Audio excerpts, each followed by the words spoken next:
Boa tarde a todos.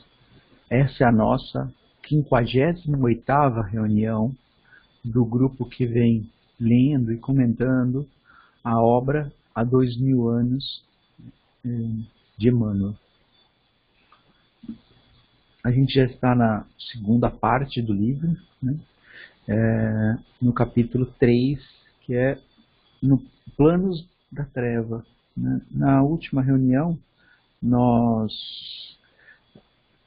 acompanhamos que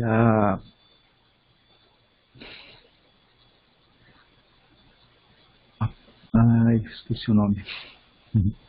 A esposa e a filha do Sálvio, esqueci os nomes delas, foram visitar lá um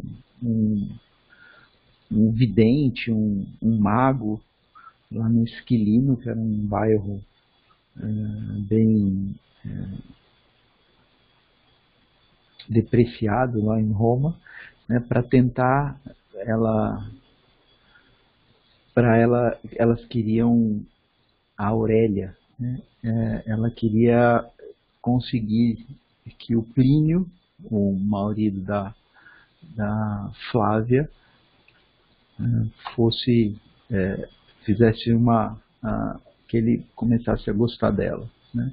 E aí esse mago não atendeu as intenções dela. Passado algumas horas, outra cliente bateu a porta dele, né? E aí agora era o Saul, né?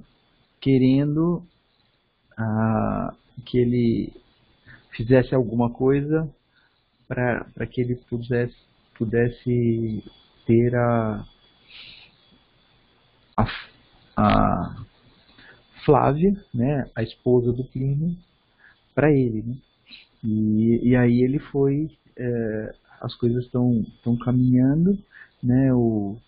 Esse rapaz, ele até falou que daqui a pouco tempo haverá uma oportunidade, né, para que isso aconteça, né? Então vou continuar a leitura. E quanto tempo deverei esperar para que isso aconteça? Perguntou o liberto, né, Saul, profundamente preocupado. Alguns anos. E será inútil tentar qualquer esforço antes disso? Perfeitamente inútil. Sei que o nobre cliente tem numerosos interesses numa cidade distante, e é justo que nesse intervalo cuide dos seus negócios materiais. Saul fixou detidamente aquele homem que parecia conhecer os mais recônditos, os mais íntimos segredos de sua vida, passando as suas observações pelo crivo da consciência. Deu-lhe a bolsa recheada, agradecendo a atenção e prometendo voltar em tempo oportuno. Daí a alguns dias, o moço judeu, nas vésperas da despedida, aproveitando alguns minutos de pura e simples intimidade com a jovem Flávia, dirigiu-lhe a palavra nestes termos. Nobre senhora, começou em voz quase tímida, mas com o mesmo clarão estranho de sentimentos inferiores a lhe irradiar dos olhos. Ignoro a razão do fato íntimo de que vos vou revelar, mas a realidade é que vou partir para Massília, guardando a vossa imagem no mais recôndito, né, no íntimo escaninho do meu pensamento. Senhor, disse-lhe Flávia Lentúria, corando, acabunhada, né, envergonhada, né, abatida, triste, devo viver tão só no pensamento daquele com que os deuses iluminaram o meu destino. Nobre Flávia, revidou o judeu arguto, né, perspicaz, percebendo que o golpe era prematuro e inoportuno. Minha admiração não se prende a qualquer sentimento menos digno. Para mim, sois duplamente respeitável, não somente pela vossa alta condição de patrícia, como também pela circunstância de serdes a companheira de um dos maiores benfeitores de minha vida. Ficai tranquila quanto às minhas palavras, porque em meu coração só existe o mais leal interesse pela vossa felicidade pessoal, junto do digno esposo que escolhestes. Sinto por vós o que um escravo deve sentir por uma benfeitora de sua existência, já que, na minha triste condição de liberto, não posso apresentar-me à vossa generosidade com as credenciais de irmão que muito vos venera e estima. Está bem, senhor Saul, disse a jovem mais aliviada. Meu marido vos considera como irmão muito caro, e eu me honro de associar-me aos seus sentimentos. Muito vos agradeço, exclamou Saul fingidamente. E já que me entendeis tão bem o pensamento fraterno, é com o interesse de irmão que me dirijo à vossa alma generosa para prevenir-vos de um perigo. Um perigo? Perguntou Flávia aflita. Sim, falo-vos confidencialmente, solicitando que guardeis o máximo segredo dessa confidência fraternal. E enquanto a jovem escutava-o com a maior atenção, Saul continuou com as suas pérfidas, desleais insinuações. Sabeis que Plínio foi quase noivo da filha do pretor Salvio Lentulus, vosso tio, hoje casada com Emiliano Lúcius? Sim, replicou a pobre senhora de alma oprimida, pois devo avisar como irmão que vossa prima Aurélia, a despeito dos seus austeros compromissos matrimoniais, não renunciou ao homem de suas antigas preferências. Hoje fui cientificado por um amigo de que ela tem recorrido a diversos feiticeiros de Roma com o fim de reaver o seu afeto de outrora, a qualquer preço. Ouvindo essas pérfidas, desleais palavras, Flávia Lentulha experimentou o primeiro espinho da sua vida conjugal, sentindo-se intimamente torturada pelo mais acerbo ciúme. Eu marquei esse pedaço porque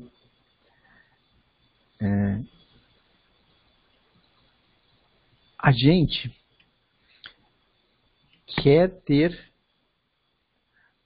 o livre-arbítrio.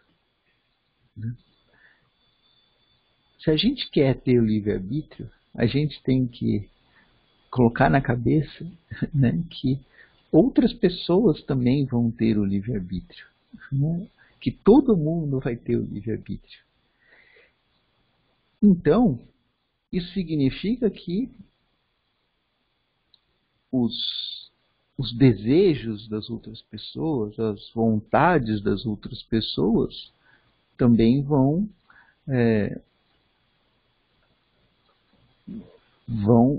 acabar, às vezes, nos afetando. E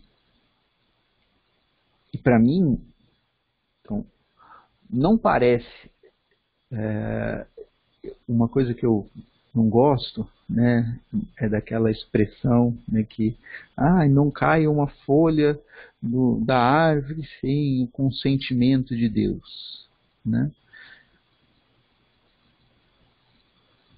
Isso para mim é verdade sobre um aspecto, sobre o aspecto de que quando for cair uma folha da árvore, vai seguir as leis de Deus, né? Mas, assim como a gente não consegue prever como uma árvore vai crescer, né? Então, se você olhar para uma árvore hoje, né, a gente não sabe como que ela vai estar daqui a um ano, né? Que tronco, que ramos vão ter ficado fortes, né? Que folhas vão ter caído, que folhas vão nascer, como que ela vai qual vai ser a aparência dessa árvore daqui a um ano, né? E ela está seguindo as leis da natureza, né? Então, da mesma forma, quando a gente... E a árvore tem essa liberdade, né, de priorizar um ramo em vez de priorizar o outro, porque naquele ramo que ela escolheu pega mais sol, né? E ela quer mais energia para ela, né? Então, da mesma forma que essa árvore tem a liberdade, a gente também tem, né? E se uma árvore crescer para um lado, ela pode causar sombra num arbusto embaixo e aquilo ser prejudicial para aquele arbusto. E ela não cresceu para o outro lado, o arbusto do outro lado, para onde ela cresceu menos, né? Ele foi beneficiado porque ele ficou com mais sol, né? Então, a gente está nesse mundo, né, que as coisas são previsíveis por um certo lado, mas por outro lado imprevisíveis. E o que a gente tem que fazer? A gente tem que lidar com essas questões, né? Então, essa sombra que a gente pode ter, porque a árvore cresceu mais para o nosso lado, né? E a gente agora está mais na sombra e vai ter menos sol, a gente vai ter que lidar com isso, né? Quando eu marquei isso, eu queria enfatizar esse aspecto, porque eu acho que isso é um aspecto que é pouco enfatizado, né, mesmo na doutrina espírita. Eu acho que quando a gente vai lendo os livros, a gente percebe, mas esse aspecto é menos enfatizado do que aquela frase, né, que nada acontece sem o consentimento de Deus, né? O que vocês acham?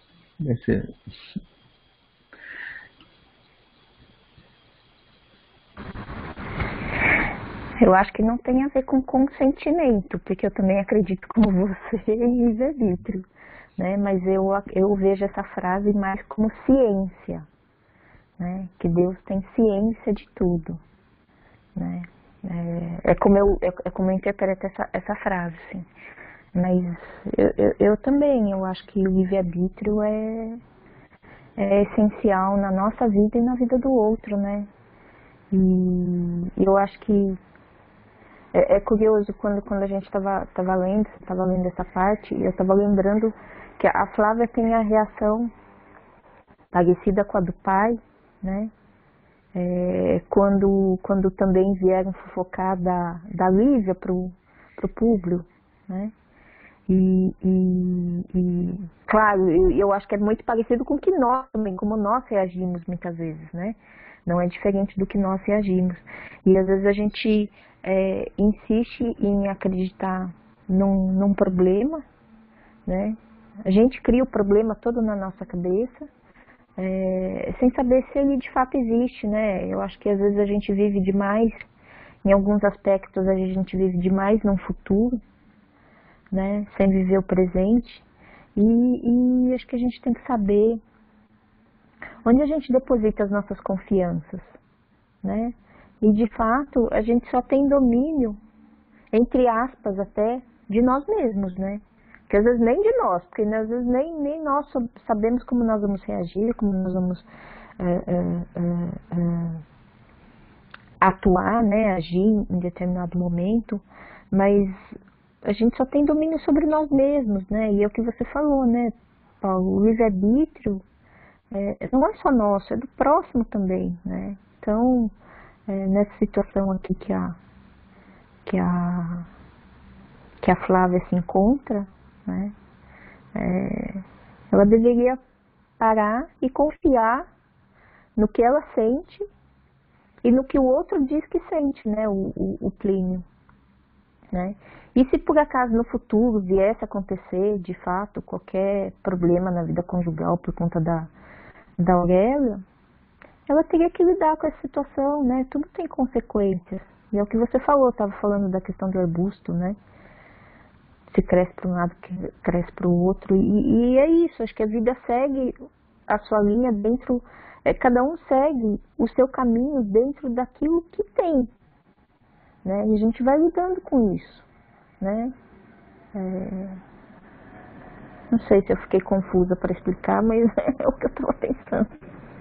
Não, acho que pelo menos eu consegui entender. Mais algum comentário?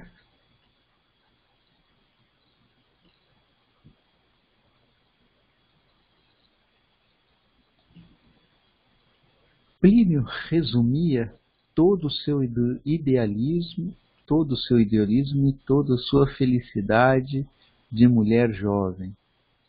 Depositara no seu coração todos os sonhos femininos, todas as suas melhores e mais florentes esperanças.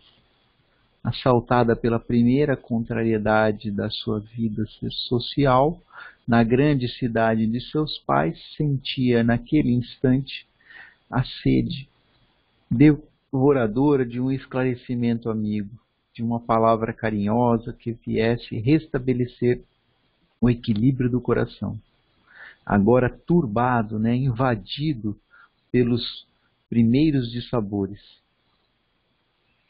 Faltava-lhe alguma coisa que pudesse completar as nobres qualidades do seu coração de mulher. Alguma coisa que devia ser a atuação materna na sua educação.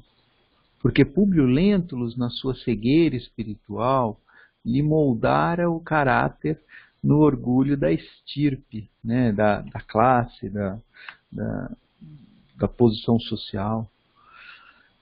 Nas tradições vaidosas dos antepassados, sem desenvolver as suas qualidades de ponderação, que a influência de Lívia criaria, certo, para notáveis florações do sentimento.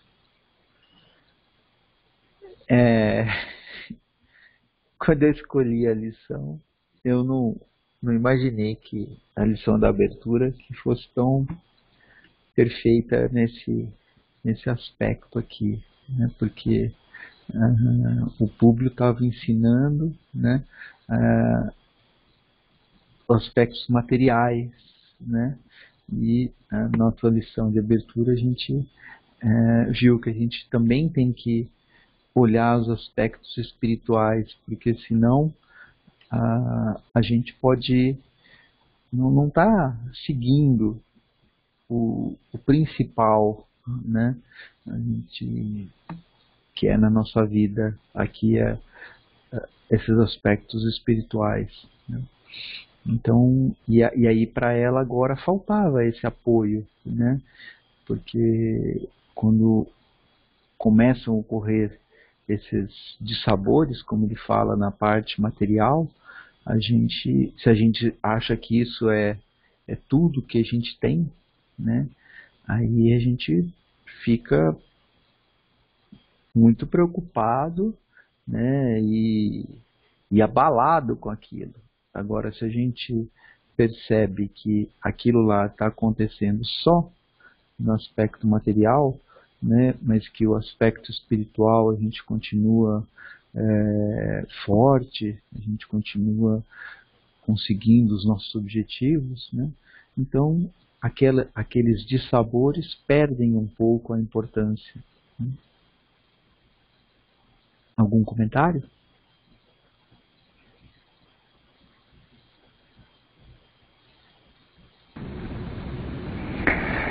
E é curioso, né, como o julgamento, assim, tudo bem, o Públio, ele ensinou aquilo que ele é, né? Aquilo que ele pode. Mas acho que o problema aí foi ele não ter se questionado em momento algum, né? Sobre o papel da Lívia, né? Ele julgou a Lívia lá atrás, há anos atrás, e ele considerou que ela não tinha nada a acrescentar na vida da filha, né? Por isso que ele manteve ela longe da filha.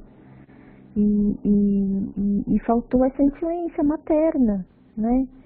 Então, acho que, como você disse, tem tudo a ver com a lição de abertura, né? Essa falta nossa de capacidade de perceber além dos nossos sentidos, né? E o Públio, por um julgamento errôneo que ele fez, por uma desconfiança, por um ciúmes, por um orgulho ferido, ele conduziu a sua vida inteira de tal forma que agora vai afetar uma das pessoas que ele mais ama, que é a filha, né? Então, e eu acho que é isso na nossa vida também, né? Às vezes a gente toma atitudes para nós e a gente esquece que isso tem consequências além de nós, né? E às vezes essas consequências afetam justamente aqueles que a gente mais ama, né? E a gente não consegue perceber isso. Então, acho que por isso que esse questionamento nosso, pelo menos para mim, assim, eu vejo que ele tem que ser constante, né? Ainda que a gente já tenha agido, né? Ainda que o fato já tenha sido consumado, eu acho que sempre vale uma reflexão para a gente parar e se questionar se a ação foi correta, se foi o melhor que a gente podia, né? Porque tudo bem, a gente não arruma o passado, mas a gente aprende com ele, né? E a gente pode agir de forma diferente no nosso dia a dia. Né? É isso. Legal, obrigado. Mais comentários?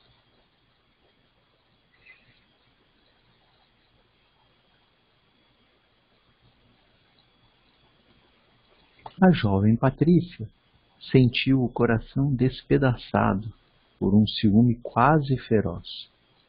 Mas, compreendendo os deveres que lhe competiam em tais conjunturas, recobrou a precisa energia moral para reagir naquele primeiro embate de provas, respondendo ao moço judeu e fazendo o possível por afetar o máximo de severa e tranquila nobreza. Agradeço penhoradamente, né? Penhorada, muito agradecida mesmo, o interesse de vossa comunicação. Todavia, nada me autoriza a suspeitar da consciência retilínea de meu esposo, mesmo porque Plínio resume todos os meus ideais de esposa e de mulher. Senhora, revidou o judeu mordendo os lábios, o espírito feminino, na sua fertilidade de imaginação, alheio à vida prática, pode enganar-se muitas vezes pelas aparências. Folgo, fico feliz de ouvir-vos e louvo a vossa ilimitada confiança, porque fiqueis convencida de que a qualquer tempo encontrareis em mim um sincero defensor da vossa felicidade e das vossas virtudes. Isso dizendo, Saúde Gioras apresentou atenciosas despedidas, deixando a pobre moça com as suas impressões de surpresa e amargura. Os primeiros infortúnios haviam atingido a vida conjugal de Flávia Lentulha, sem que ela soubesse conjurar, avaliar o perigo, conjurar é afastar, afastar o perigo que ameaçava a sua ventura para sempre. Nessa noite, Plínio Severus não encontrou em casa a criatura mimosa e agradável da sua dedicação e do seu amor profundo. Na intimidade da alcova do quarto, encontrou a companheira cheia de recriminações descabidas e inoportunas, tocada de tristezas amarguradas e incompreensíveis, verificando-se entre ambos os primeiros atritos que podem arruinar para sempre, no curso de uma vida, a felicidade de um casal, quando seus corações não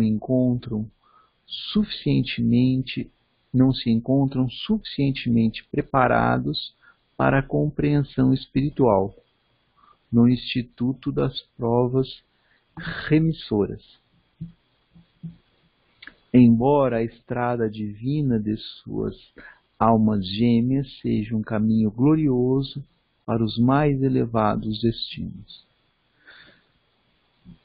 Eu marquei essa parte, né? Já comentei com vocês, né, que lá no curso de paz, lá no Noel, né, a instrutora, ela falava, no caso das nossas reações com as crianças, né, que a gente precisa sempre ter estratégias, né, isso a gente até já abordou aqui bastante, né, sempre quando acontece um problema a gente ter outras estratégias, né, a gente há alguns meses, né, a gente abordou isso extensamente, né, nessas nossas reuniões, né, de como lidar com os problemas. Eu acho que aqui o que faltava para Flávia era justamente essas estratégias, né? Como ela só tinha essas estratégias ligadas às questões materiais, né? Essas estratégias, né? Esse conhecimento das questões espirituais, né?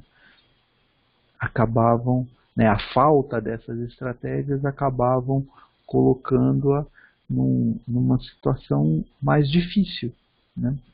E eu acho que essa leitura desse livro e esses comentários aqui, né, essa troca de estratégias que a gente tem feito, né, só nos fortalece no sentido de que a gente vai encarar os problemas de uma maneira diferente quando eles acontecerem, né, a partir dessas nossas discussões, dessas nossas, né, cada um pensando, né, como que a gente pode utilizar essas dicas que outras pessoas dão, essas estratégias que servem para outras pessoas, como a gente pode aplicar na nossa vida, né, para problemas que vão acontecer, né,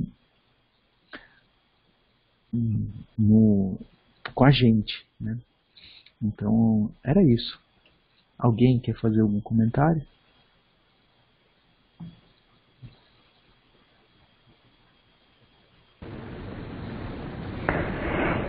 Eu acho que é isso, né? Acho que ao longo da vida a gente tem que estar ciente de que nem sempre a gente está preparado para o que surge na nossa frente, né?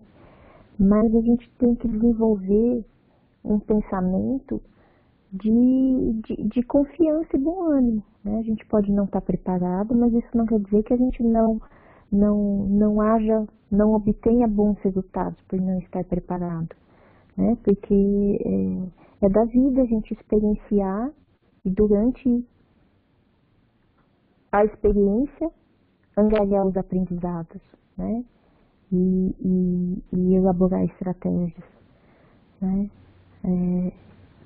E a gente vai passando a compreender melhor os rumos da vida, às vezes até as experiências, né? Como você estava falando, Paulo, que a gente troca as estratégias, né? Às vezes até a gente passa a compreender um pouco mais as estratégias que os outros usam, né? Ou as formas de se desenvolver, de aprender e de lidar com as situações, né? E por isso que o ser humano é um ser social, né? Que a gente não vive sozinho. Porque a gente não aprende só com as nossas próprias experiências, a gente aprende com as experiências do outro, né? Então, as trocas não são também casuais, né? Depende, acho que, de nós fazê-las, sempre acrescentar algo dentro de nós, né? É isso. Obrigado. Mais comentários?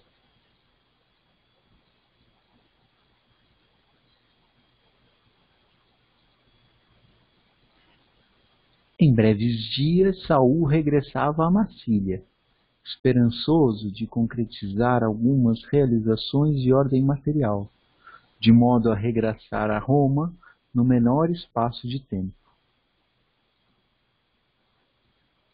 E a vida de nossos personagens continuava na capital do império, quase com a mesma fisionomia de sempre. O senador Lentulus prosseguia engolfado nas suas cogitações de ordem política, procurando sempre que possível a residência da filha, onde mantinha as mais longas palestras com Calpurnia sobre o passado e as necessidades do presente. Quanto a Lívia, afastada compulsoriamente da filha pela força das circunstâncias, longe da sua melhor amiga de outros tempos, pela incompreensão e prosseguindo distante do esposo no ambiente dos seus afetos mais íntimos, refugiara-se na delicada amizade de Ana, nas preces mais favorosas e sinceras. Diariamente, ambas procuravam olhar com dolorosa soledade, né, com solidão, né, ao pé daquela mesma cruz grosseira que lhes dera Simeão num instante extremo. Muitas vezes, ambas em êxtase, notavam que o pequenino madeiro se tocava de luz tenuíssima, ao mesmo tempo que lhes parecia ouvir longe, no santuário do coração e dos pensamentos, exortações, palavras de estímulo, né, singulares e maravilhosas. Afigurava-se-lhes, né, parecia-lhes que a voz branda e amiga do apóstolo da Samaria voltava do reino de Jesus para ensinar-lhes a fé, o cumprimento do dever de caridade fraterna, a resignação e a piedade.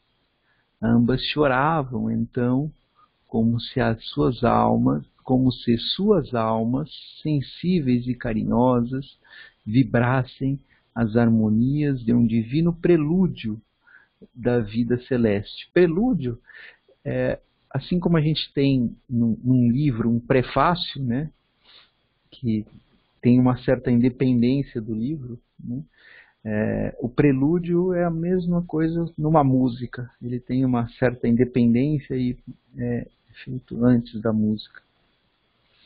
Então, aqui dá a entender, né, que estavam experimentando alguma coisa, né, que depois a vida celeste vai ter já. Achei bonito, poético essa prelúdio da vida celeste, achei legal. Nessa época, instruída por alguns cristãos mais humildes, Ana cientificou a senhora das reuniões nas catacumbas. Catacumbas é como se fossem umas grutas, né, lugares subterrâneos, né, em que eles utilizavam para enterrar os mortos, né, para colocar os mortos, né, ali. Então, ali podiam reunir-se os adeptos do cristianismo nascente, porquanto, desde os seus primeiros eventos na sociedade romana, foram as suas ideias consideradas subversivas e perversoras. O império fundado com Augusto, que significou a maior expressão de um Estado forte em todas as épocas do mundo, depois das conquistas democráticas da República, não tolerava nenhum agrupamento partidário em matéria de doutrinas sociais e políticas. Marquei essa parte, né? Porque então a gente tinha lá a República Romana, que ela veio e começou a ter problemas já no ano 60, 70, 60 a.C., né? Época em que estava encarnado lá o Públio Lentulus Usura, teve a Revolução Catilina e tal, e aí quando chegou já nos anos 40, 30 antes de Cristo, as coisas foram piorando, né? E aí quando o Júlio César deu um golpe, né, e tomou o poder. E aí quando ele saiu, né, aí veio Augusto, que foi o primeiro imperador romano, né? Então fundou o Império Romano. Isso alguns anos antes de Cristo, tá? E aí nessa época, então essas questões materiais estavam, o Estado estava cada vez mais forte. Mas se por um lado ele estava cada vez mais forte materialmente, né, há questões da democracia, né, da república, né, como ele fala ali, começavam a piorar, né? E aí eu até trouxe do livro A Caminho da Luz, né, do Emmanuel, né, um trecho que eu acho bastante interessante, que ele comenta isso. Reportando-nos ainda as conquistas romanas antes da chegada do Senhor para as primeiras florações do cristianismo. Então, lembra que eu falei que é ainda antes de Cristo isso tudo aconteceu. Devemos lembrar o esforço despendido pelas entidades espirituais junto das autoridades organizadoras e conservadoras da República, no sentido de orientar-se a atividade geral para um grande movimento de fraternidade e de união de todos os povos do planeta. Os pensadores de hoje os pensadores que hoje sonham a criação dos Estados Unidos do mundo, sem os movimentos odiosos das guerras fratricidas, podem sondar os desígnios do plano invisível naquela época. A Grécia havia perscrutado, investigado, né, analisado, na medida do possível, todos os problemas transcendentes da vida. Nas suas lutas expiatórias, transferir as suas experiências e conhecimentos para a família romana, então apta para as grandes tarefas do Estado. A força de educação e de amor poderia esta última unificar as bandeiras do orbe, criando um novo roteiro à evolução coletiva e estabelecendo as linhas paralelas do progresso físico e moral da humanidade terrestre. Todos os esforços foram despendidos, nesse particular, pelos emissários do plano invisível, e a prova desse grandioso projeto de trabalho unitário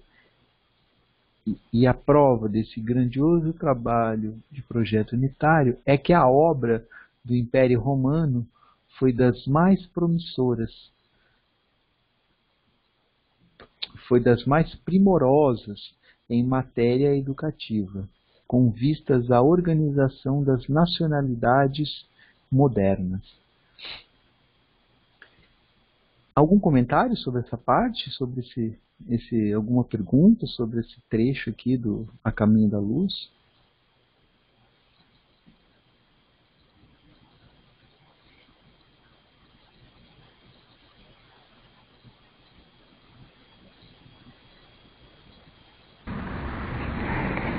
Acho que a gente vê essas tendências lá atrás, ainda hoje se repetirem, né? Porque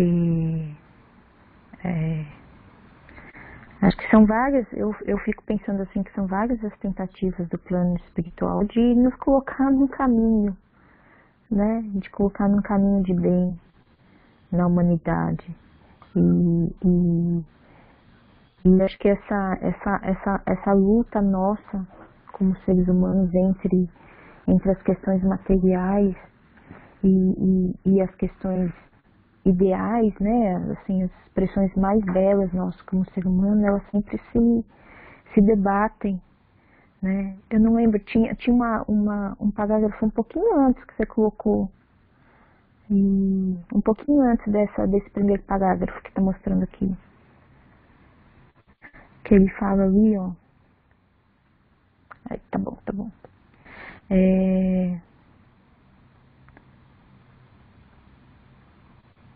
Que ele fala aqui, cadê? Somente ali podemos reunir os adeptos por quanto?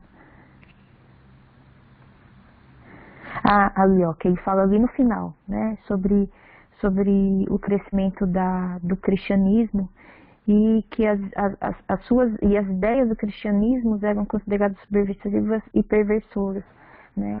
E é curioso como hoje ainda nós como humanidade a gente tem dificuldade de entender o processo de mudança, né? E que justamente essa inovação de pensamento, né, essas quebras de tradições, né, rever os nossos conceitos faz parte da nossa evolução enquanto humanos, né, e eu acho que isso que o Império Romano lá atrás, ele passou por isso, né, e a gente ainda passa por isso, a gente tem dificuldade de quebrar esses paradigmas, né, e a gente tem dificuldade de entender que essas coisas, nós que acreditamos ainda assim na espiritualidade, né, e acreditamos que somos auxiliados pela espiritualidade, ainda assim nós temos dificuldade de entender que essas mudanças são trazidas para nós com um propósito de melhoria, né, com um propósito de expansão desse amor,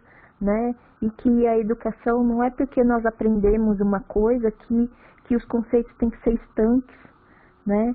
Então, se na época lá de Roma o cristianismo foi visto dessa forma, né, subversiva e perversora, ainda hoje a gente vê esses mesmos desvios que a gente não consegue sair das nossas tradições, a gente não consegue se desvincular do nosso materialismo, né, e a história mostra exemplo disso.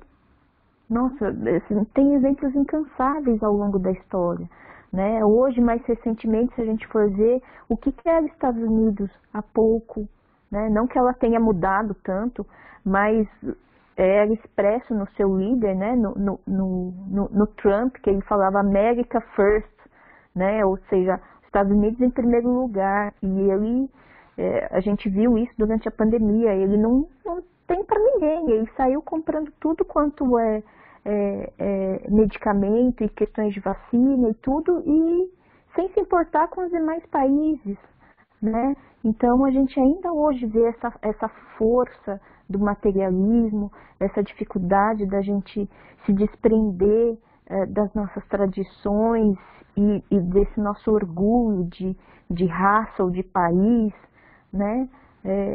Então eu acho que, como ele fala ali, ele falou no ponto que você mostrou ali do A Caminho da Luz, né, sobre a educação e o amor, são essas as ferramentas capazes de transformar, né, ali a força da educação e de amor.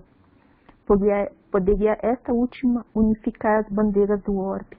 E é isso mesmo, né, é isso que a gente tem que ter consciência, que é através da educação que a gente vai modificando justamente esses conceitos tão atrasados que a gente ainda traz, né? Essa resistência tão grande que a gente ainda tem de mudança, né, que nos limita e que nos impede justamente de amar o outro, amar o diferente, né?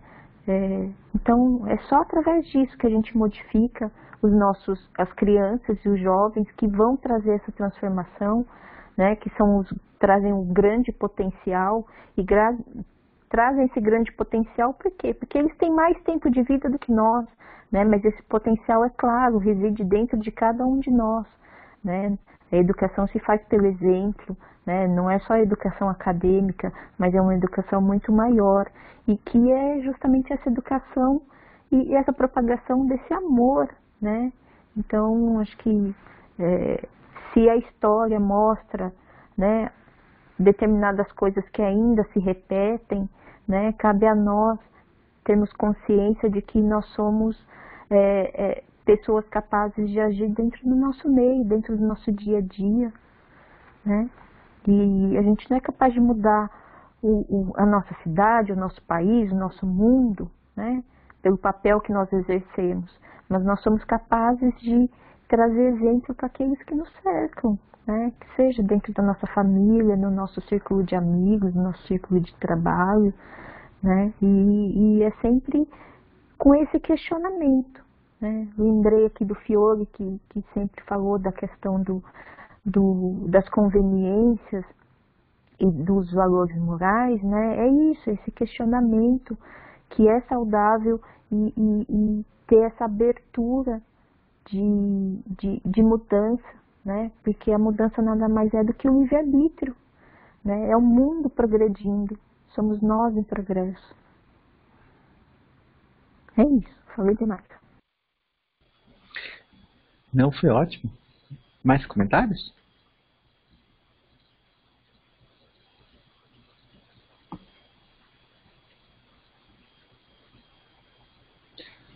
Verificava-se em Roma o mesmo que hoje com as nações modernas, a oscilar entre as mais variadas formas governamentais,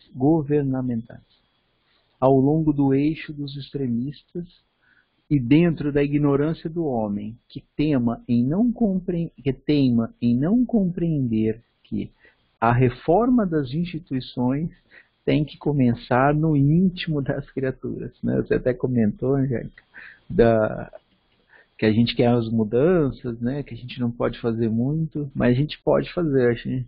Só a gente que pode mudar tudo, né? A gente mudando dentro da gente. E a hora que muitas pessoas mudarem isso dentro, a gente não vai ter mais pessoas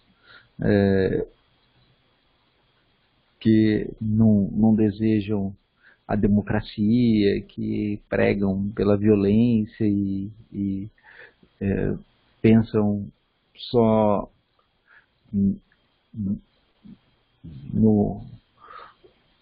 só se importam com elas, né, e não com o todo, né? Então, eu acho que os nossos representantes são realmente representantes dessa nossa sociedade atual, né? Então, a gente precisa começar a mudar isso dentro da gente, e aí a gente vai influenciando outras pessoas, como a Angélica falou, né?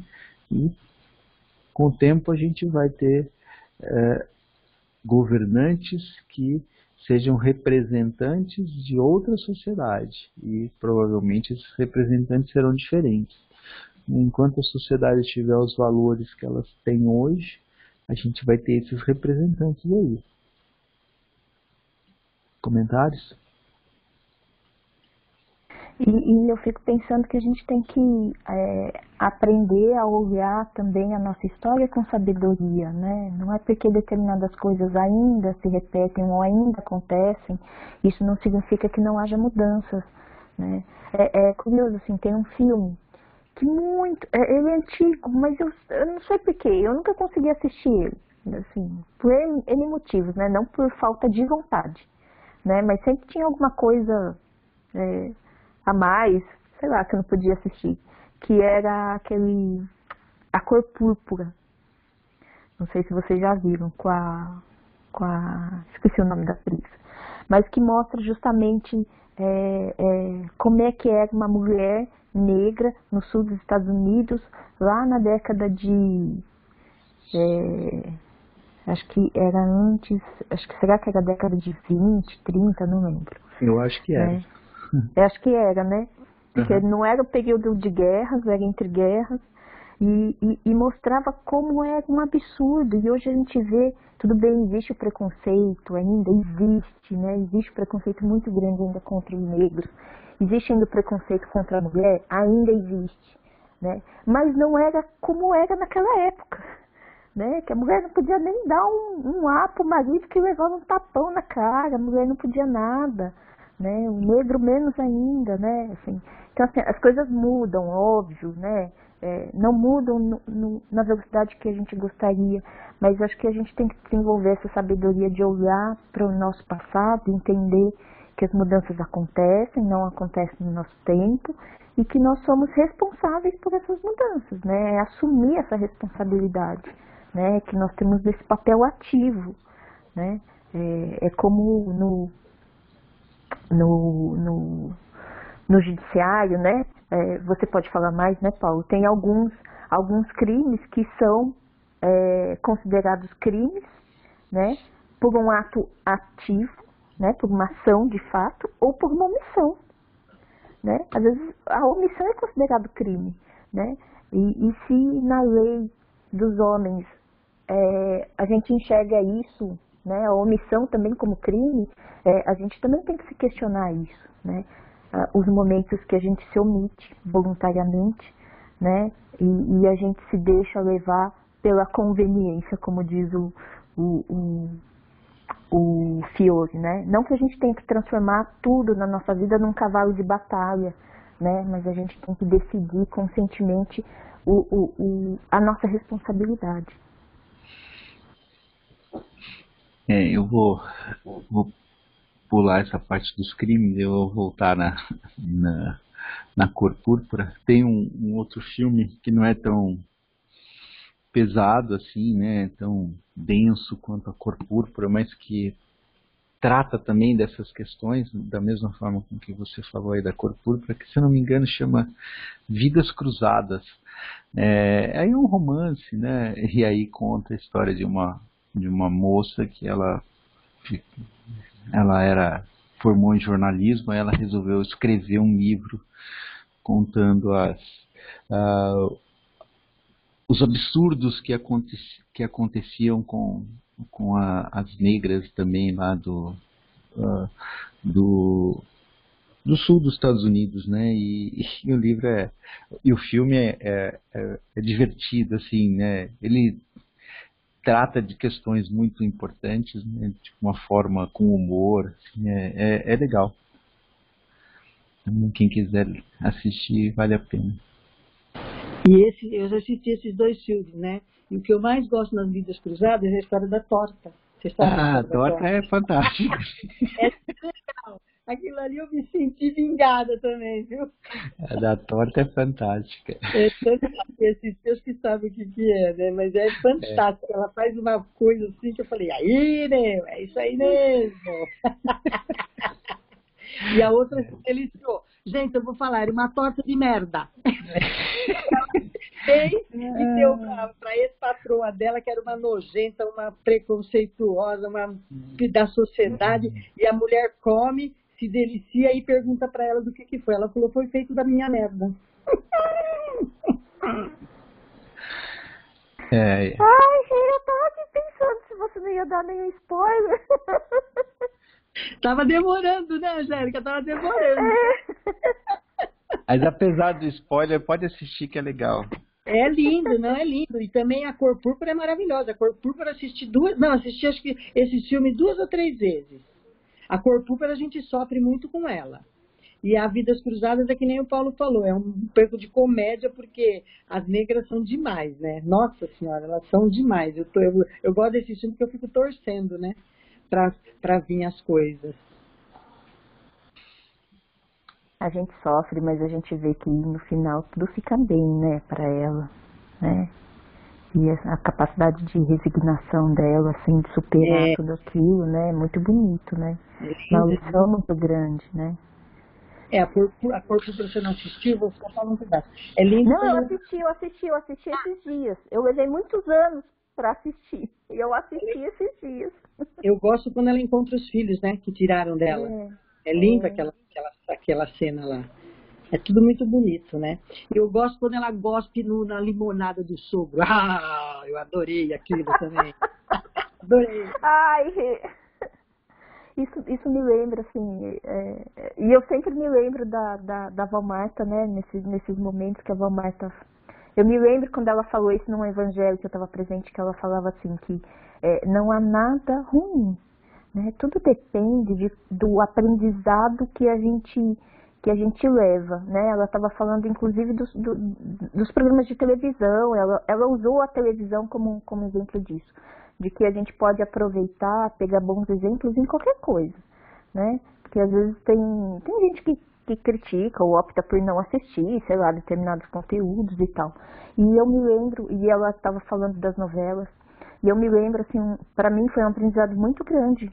Eu era nova ainda, quando eu assisti a Dona Beija, né? E para mim, assim, eu não me lembro de um monte de coisa de Dona Beija, mas ficou marcado para mim um aprendizado muito grande, que a Beija, quando chegou, então a Dona Beija, ela criou um prostíbulo na cidade, né? Numa cidade pequena, e você imagina, naquela época lá, se hoje já ainda tem preconceito, imagina lá atrás, né?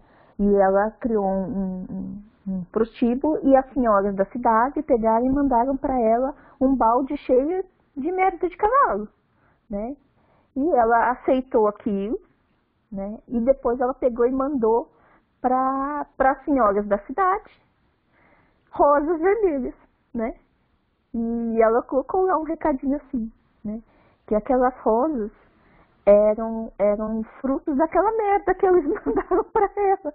Ou seja, ela transformou uma coisa extremamente ruim, negativa, numa coisa boa, né? E aí é aquele aprendizado de que cada um dá aquilo que tem, né? E como a gente transforma as coisas que a gente recebe, né? Então, me faz lembrar disso, assim, acho que a gente tem que ter essa consciência de que a gente é capaz de transformar, né, as coisas, mesmo que ruins, ou aparentemente ruins, em algo bom, né. A minha mãe, ela amava ler carta. Nossa Senhora, ela via uma barraquinha, ela queria ler carta. Aí eu falava, vai mãe, então vamos. Eu ia com ela, né, que ela adorava. Aí eu falava assim, daí mãe? Ela falava assim, olha, o negócio é o seguinte, é aquela história de transformar merda em ouro. Tá? Então, assim, você só fica com as coisas boas, as coisas ruins você esquece.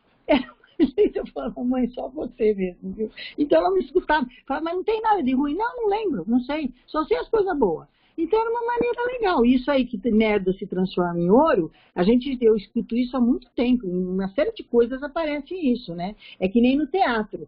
No teatro, quando você vai fazer uma estreia de peças, acho que vocês sabem disso. O que eles falam? Merda pra você. Né? Então, eu estou com a cachorrinha do meu filho e ela faz cocô na casa inteira porque ela não aprendeu. Então, meu marido fala, você é catadora de merda. Eu falei, não, meu filho, eu tenho muita sorte, porque merda é sorte, para me trazer só coisa boa, entendeu? Então, eu aprendi com a minha mãe.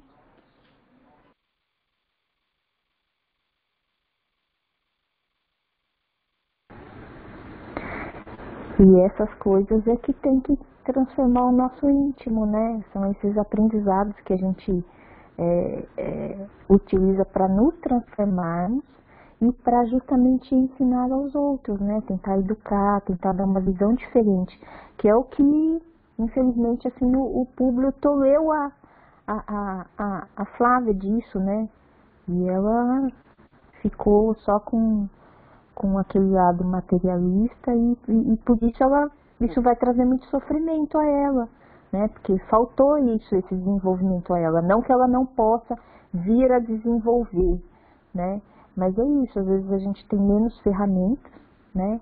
E a gente acaba conduzindo a nossa vida com as ferramentas que a gente tem. Muitas vezes é assim, né? Muitas vezes a gente é desprovido de ferramentas, mas tem aquelas pessoas que vão buscar as ferramentas, né? E que tem uma atitude mais proativa e que fala, não, eu posso fazer diferente, né? Não se contenta com a mesmice. Mas a grande maioria de nós acaba acaba sendo, reagindo de uma forma muito semelhante, né, ao que a Flávia reage, né, às vezes vive dentro daquela caixinha, né, e não consegue sair de dentro da caixinha e só utiliza aquelas ferramentas que possui, que lhe foi dado, né, e não tem essa capacidade de buscar, né, capacidade no sentido de, não estou falando que ela não é capaz, né, mas tem N limitações que às vezes a gente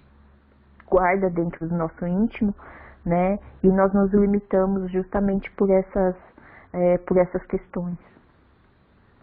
Então, acho que esse questionamento, assim, é deveras importante, né, saber que há aprendizado em tudo.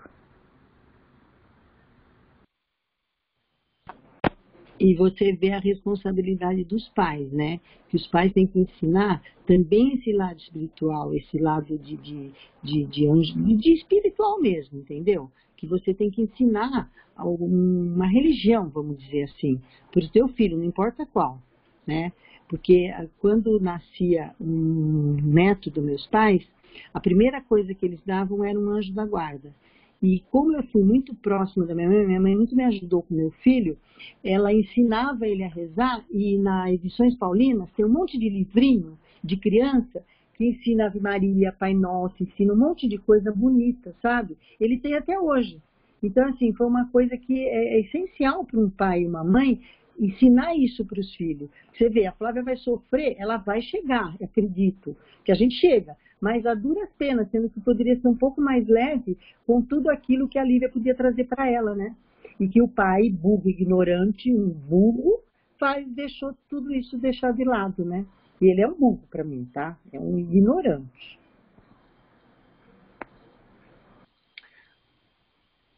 Nós também já fizemos essas coisas como público, viu? Ainda fazemos, bobear. Fazemos muito. Eu não sei como é que eu fui lá no passado. Eu acho que eu realmente pus muito passarinho no liquidificador, tá? Com certeza. Mas agora eu estou procurando melhorar pra caramba. Senão eu vou arder na mármore do inferno, né? Que nem diz. Mas eu acho que cabe muito na lição da abertura, né? Das vezes a gente enxergar só os mancos físicos, né?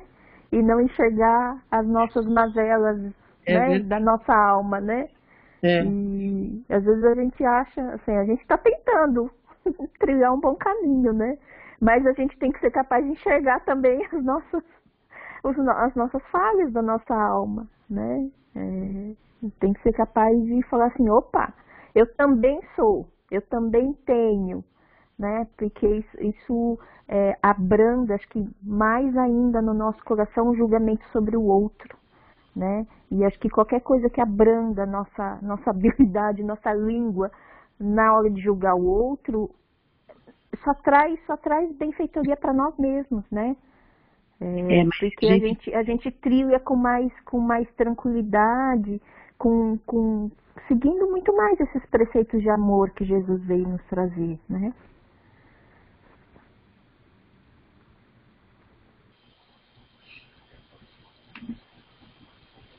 Vou voltar à leitura, então.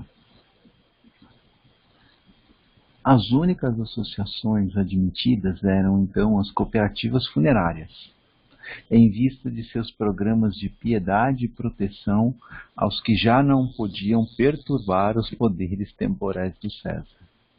Perseguidos pelas leis que lhes não toleravam as ideias renovadoras, encarados com aversão pelas forças tenebrosas das tradições antigas, os adeptos de Jesus não ignoravam a sua futura posição de angústia e sofrimento. Alguns éditos mais rigorosos os compeliam a ocultar a manifestação da crença, embora o governo de Cláudio procurasse sempre o máximo de ordem e equilíbrio, sem grandes excessos na execução de seus desígnios. Eu anotei essa parte porque, assim, naquela época, se você decidisse seguir as ideias do cristianismo, você sabia que ia ter muito problema, Até a década de 1940, né, estava no nosso Código Penal aqui no Brasil que se você fosse um adepto do espiritismo, isso era um crime, né, no Código Penal, né, você podia ir para a cadeia por isso. Então, aqueles primeiros espíritas aqui, que começaram em 1870, então passaram aí muitos anos, né, aqui no Brasil, mas com isso, né, sabendo que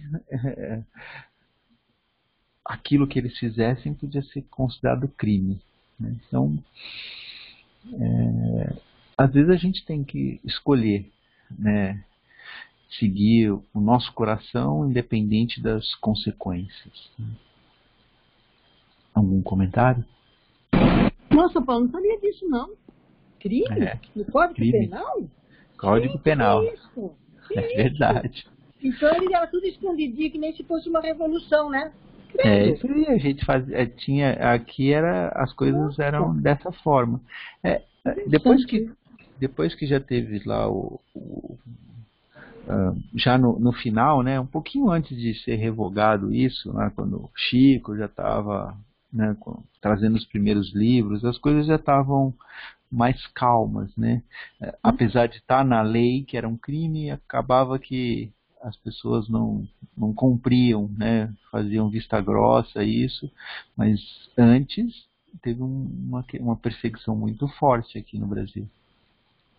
Interessante, não sabia não. Até que pouco tempo depois, né, eles tiraram isso do Código Penal. Isso provavelmente foi bem na época de Allan Kardec, né? Ou não? Depois, né? Foi um pouco depois? Assim que saiu o Evangelho, o Livro dos Espíritos. Mas eu não sei quando que eles colocaram essa lei, né? Mas deve ter sido no final do século XIX já. Aham. Eu também não tinha... demoravam para chegar. Essa lei, não. As coisas demoravam para chegar aqui. A gente foi ter os primeiros espíritos aqui já alguns anos depois, lá da França, né? Não tinha internet, assim, as coisas não chegavam tão rápido. Aí eu lembrei quando jogava os católicos para os leões comer, né? Então eu lembrei disso agora, né? Então, olha, que coisa esquisita, né? Imagina. E eu acho que mesmo tendo sido revogado isso, né? Essa lei, isso ainda perdurou por muito tempo, né? Eu falo isso por experiência minha, assim, eu venho então de uma cidade do interior, cidade pequena, e para vocês terem ideia, assim, eu fui tomar conhecimento do que era espiritismo. Então eu sou de uma época que não tinha as coisas na internet, que nem hoje tem, né, que você vai lá, procura e tudo, e assim, eu nunca tinha me deparado com nenhuma obra espírita, né, não conhecia ninguém que fosse simpático a, né, minhas amizades eram todas católicas, e é curioso, assim, que eu não conhecia nenhuma casa ou centro espírita na cidade. E aí eu precisei vir a São Paulo estudar, conheci então a doutrina aqui em São Paulo, né, através dos amigos, e aí é curioso que eu tinha uma pessoa que é do Paraná também, a família, né, e que um dia falou assim, a gente foi pro Paraná, foi lá para casa, né, para nossa região na mesma época, e aí a mãe dessa amiga falou assim, olha, tu não quer ir com a gente tá indo num centro espírita, né, em Rolândia. Eu falei, hã? Ela falou assim, nós vamos lá em Rolândia, que é onde meus pais moram, né? E eu falei, falei, não, vamos. E é curioso, porque assim, aí, quando não tem nenhuma placa, não tem nada, nunca teve, né? Nunca teve nada. Depois de uns anos, quando eu conheci, aí eu vi que depois de um tempo, passou a ter uma placa lá, do lado de fora. E é curioso, porque é num lugar que, assim, é vizinho da padaria que eu ia todo santo dia, porque eu era, desde pequena, responsável por comprar os pães de casa, e eu ia todo dia. E é curioso que às vezes eu ficava esperando o pão sair, e eu passava, eu ficava olhando aquela casa, eu olhava, eu parava a bicicleta ali e falei assim, o que é aqui, será? E é engraçado. É uma coisa que... Então eu acho que assim, isso perdurou muito tempo em cidades pequenas, assim, né? No interior, eu acho que provavelmente em grandes capitais, esse preconceito se esvaiu, né? Mais rápido, né? Com relação ao espiritismo, mas se a gente for ver o preconceito que ainda existe hoje em relação à Umbanda, ao Candomblé, né, muito grande, né, mas desculpa, eu só queria compartilhar essa experiência com vocês. Angélica, você sabe que você fala assim que não existe ainda esse preconceito? Existe sim, viu, minha filha? Porque, ó, vou te contar uma coisa. A minha irmã é uma mulher super letrada, PhD, papapá, 50 livros publicados, não sei o que, assim, super esforçada. Fala para ela em espiritismo. A Luciana, que eu falei que estava no hospital psiquiátrico, ela tem algumas manifestações, mas a minha irmã não admite.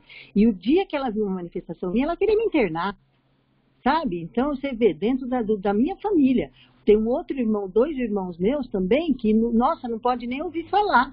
Então tem ainda o preconceito, ainda eu nem entro em detalhes, sabe? E tem um irmão, que é um que eu mais viajo, que nessas minhas viagens eu tenho umas coisas aí que dá até vontade de rir. Ele já acredita, minha cunhada acredita. Agora, tem uma parte da minha família, e tem uma parte da minha família também que é espírita. Eram os católicos, viraram espírita, mas tem os meus irmãos não podem nem ouvir falar. O meu pai também não podia falar, minha mãe já não. Meu pai abominava isso, sabe? Tinha livro em casa, ele rasgava. Então você vê, o preconceito ainda existe, gente, ainda existe, viu? Acho que existem em determinados núcleos, né? Mas acho que muito fruto de falta de conhecimento, né? Não sei, assim, eu pelo menos nunca escutei ninguém apanhar por ser espírita, né? Hoje em dia e tal. Né? Apanhar que eu digo assim, né? Da sociedade ter não digo dentro de uma família, entendeu? Não digo dentro de núcleos, assim, mas estou falando a sociedade como um todo, né? Eu acho que o Chico e o Divaldo veio desmistificar muito isso, tanto que, né, se eu for ver os filmes espíritas, sempre tem sempre teve um grande público nos cinemas, né? Coisa que com a Umbanda e com a Candomblé já é um pouco mais pesada, assim, eles sofrem um preconceito, acho que um pouco maior que nós, acho que não só pela própria prática em si, né, mas é porque são crenças que vieram da raça negra também, então tem embutido o outro preconceito somado, né?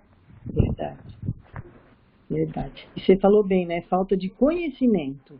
Hoje que eu conheço uma série de coisas, é uma coisa assim maravilhosa, é um estudo maravilhoso, é um estudo que você vê, amplia tua cabeça, teu coração, tudo, sabe?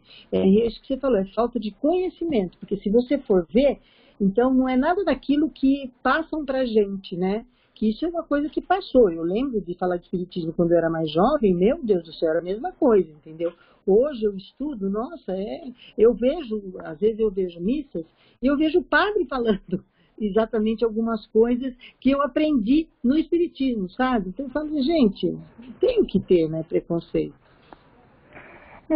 Eu acho também, sabe, assim, que o espiritismo, né, como tem a questão do fenômeno junto, né, assim como a Umbanda, o Candomblé e tal, eu acho que isso assusta as pessoas que desconhecem, né, mas acho que o principal, né, que a gente tem a mostrar e a divulgar, não é o fenômeno em si, né, mas esses preceitos de amor que está em qualquer religião, né, que está em qualquer crença, né, mas esses ensinamentos morais que Jesus nos ensinou, né, eu acho que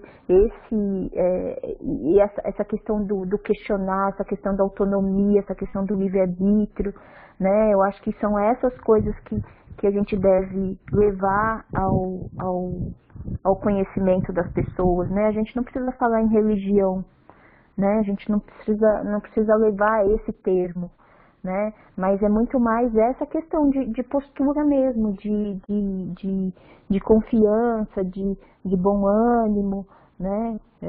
Eu acho que talvez o rótulo tem muito preconceito contra o rótulo, né? Mas não contra os ensinamentos, porque acho que os ensinamentos que o Espiritismo traz, elas são universais, né?